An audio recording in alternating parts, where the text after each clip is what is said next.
So the Spanish returned to the Great Northern Mystery. And they returned to the Great Northern Mystery after being absent for several decades. While they'd been gone, things had changed, and the Spanish essentially tried to make sense of what they saw.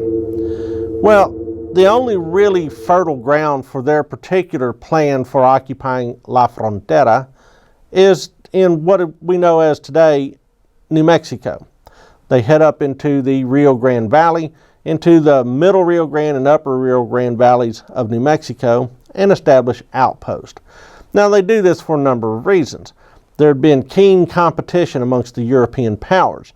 In fact, both the French and the English had started poking around the North American coast. So the Spanish said, we also need our outpost. So about the time the French are thinking about places like Quebec, and the English are thinking about places like Jamestown, the Spanish are thinking about places like Santa Fe. Now, they're not all in the same year, but they are contemporaries to each other. This is sort of the weight-counterweight of global politics in the early 1600s. So who did the Spanish encounter? The Pueblo peoples, so named because they live in villages. Now, these are the descendants and the remnants of those that had been encountered by Coronado. But they proved useful, and the Spanish established missions and began the process of turning these northern peoples into Spaniards. So when the Spanish set up shop amongst the Pueblos, they all of a sudden realized that, there's some folks just outside of their puddle of civilization that bear looking into.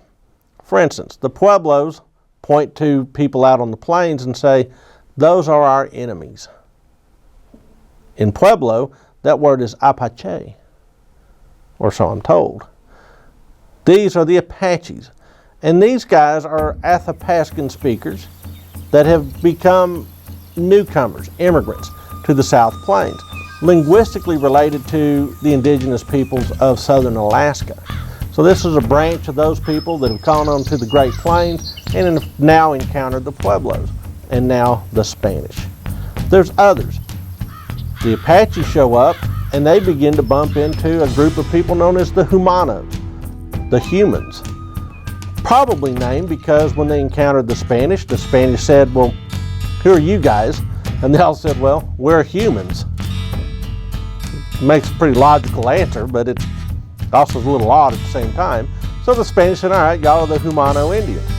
Well, these Indians begin to report that the Apaches are pushing them out of the way. And the Humanos were there first. In fact, it was probably Humanos that the Narvaez expedition, Cabeza de Vaca in particular, encountered nearly a century before. So all of a sudden there is a chain reaction going on. As these populations of remnant survivors from the great pandemic reorganize into new political entities, they're bumping into each other and they're jostling for new ground. And the Spanish are trying to make sense of this whole situation. One author described it as storms brewed in other men's worlds. In fact, this hurricane that had come in from Spain had totally blown everything akimbo on the southern Great Plains, and including in Texas.